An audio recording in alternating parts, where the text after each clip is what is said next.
TKW Indonesia pulang-pulang membawa oleh-oleh berupa anak tanpa bapaknya.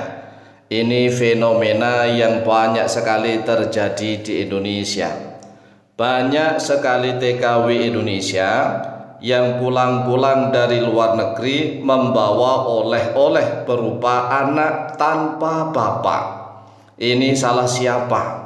Apakah salah sistem, atau salah rakyat, atau salah majikannya di sana?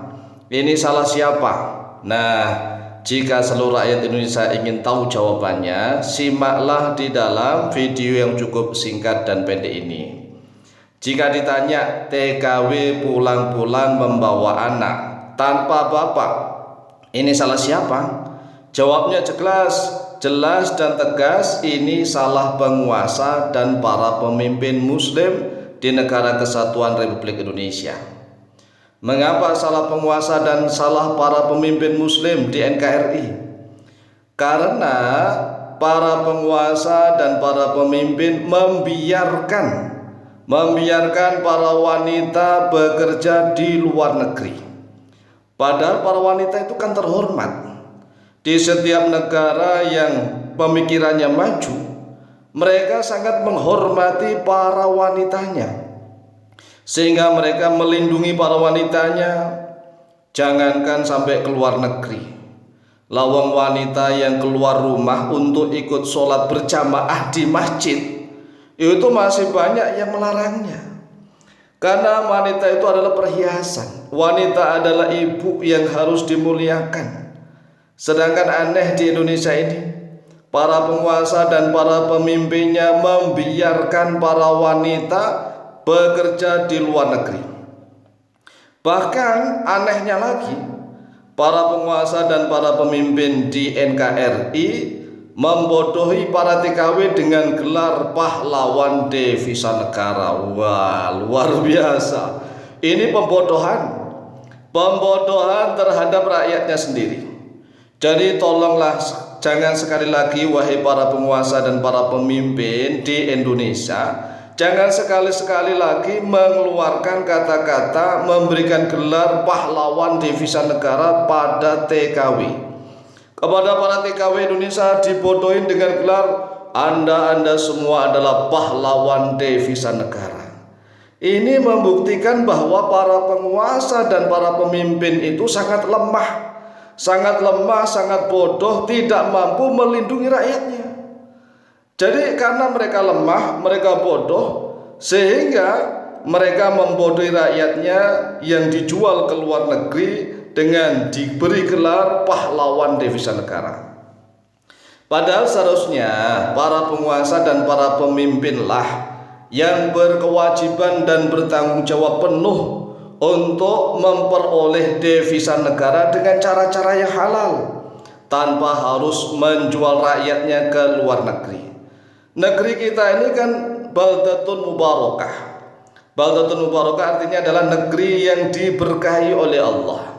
Buminya subur, seluruh tumbuh-tumbuhan ada, bahkan di dalam perut bumi berbagai macam tambang ada. Tetapi mental manusianya, jadi negerinya subur tetapi bangsanya bermental pecah. Apalagi yang menjadi penguasa dan pemimpin itu, Masya Allah, sudah lupa kepada kesejahteraan rakyatnya. Padahal pemimpin dan penguasa itu bertanggung jawab penuh atas seluruh rakyatnya. Rasulullah SAW dan 4 sahabat Khulafaur Rasyidin, beliau ini kan tidak ada memiliki kekayaan barang tambang, nggak ada. Zaman Rasulullah punya barang tambang itu nggak ada. Tetapi Rasulullah dan Khulafaur Rasyidin itu mampu untuk melunasi utang-utang dari seluruh rakyatnya yang ketika wafatnya itu masih punya utang. Jadi itulah Rasulullah. Lihat saja sejarah dan hadis-hadis. Ya, Rasulullah SAW kan jelas sekali menegaskan. Jadi siapapun di antara umat Islam yang kala itu wafat meninggal dunia punya utang, fa'alaya qada'uhu, maka atas sayalah melunasinya. Nah, Rasulullah dan para sahabat 4 ini, Khulafaur Rasyidin kan pemimpin-pemimpin, yaitu Abu Bakar, Umar, Utsman, Ali. Ini kalau ada rakyatnya yang wafat meninggal dunia, dan punya utang, itu utangnya ditanggung oleh pemimpin. Itulah orang-orang yang paham hakikat menjadi pemimpin. Lah di Indonesia ini aneh. Negerinya subur, tidak seperti di Arab sana itu kan, Mekah, Madinah itu kan kita lihat, Mekah, Madinah itu gersang. Apalagi zaman dulu belum ada minyak ya. Zaman dulu belum ada minyak itu gersang, kering kerontang.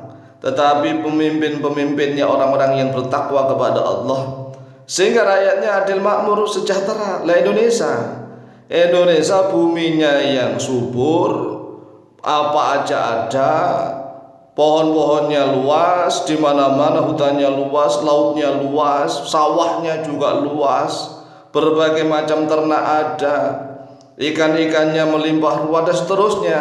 Tetapi para penguasa dan pemimpinnya rakus-rakus, koruptor sehingga rakyatnya miskin.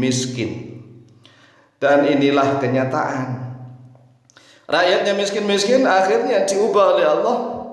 Di negeri yang subur harus menjadi TKI TKW di negeri yang gersang. Banyak sekali orang Indonesia kalau dipikir-pikir, ya kan, kita nanam singkong saja itu tumbuh, nanam jagung tumbuh, nanam padi tumbuh, nanam apa saja tumbuh. Sedangkan kalau kita di Timur Tengah, di Arab atau Mekah, ya di Mekah atau di Madinah, coba aja tanam apa saja sulit tumbuh. Walaupun ada sekarang pohon Soekarno, itu menunjukkan di sana itu buminya gersang, kering kerontang. Tetapi diberkahi oleh Allah manusia-manusia yang bertakwa. Nah, manusia Indonesia yang buminya diberkahi oleh Allah, tapi manusia-manusianya ini rakus, tamak, serakah, sehingga rakyatnya dihukum oleh Allah menjadi TKI TKW ke Arab Saudi. Masya Allah, luar biasa. Lah inilah pemimpin yang seharusnya. Terus anehnya orang Indonesia itu kalau ada seorang ulama kiai yang ingin membahas politik, mengikuti nafas-nafas roh Islam yang telah diajarkan oleh Kanjeng Nabi dan Khulafaur Rasyidin, itu kebanyakan umat Islam Indonesia itu alergi, kan aneh. Jadi umat Islam Indonesia itu ridho, rela negeri kita ini dijadikan pancaan oleh para bajingan-bajingan, para koruptor, para preman yang tidak ngerti tentang hukum Islam sama sekali. Ya kalau mereka rela ridho begitu, ya silahkan, tidak apa-apa. Wong yang menanggung juga seluruh rakyat, bukan hanya 1-2 orang.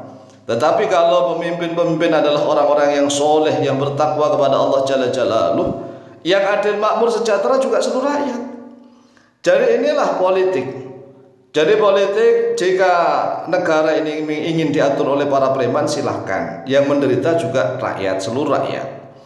Jika negara ini ingin dipimpin oleh orang-orang yang bertakwa, yang sejahtera juga seluruh rakyat. Oleh sebab itu, marilah kita berpikir waras. Demikian jawaban kami, semoga bermanfaat. Wallahu ta'ala a'lam bishawab.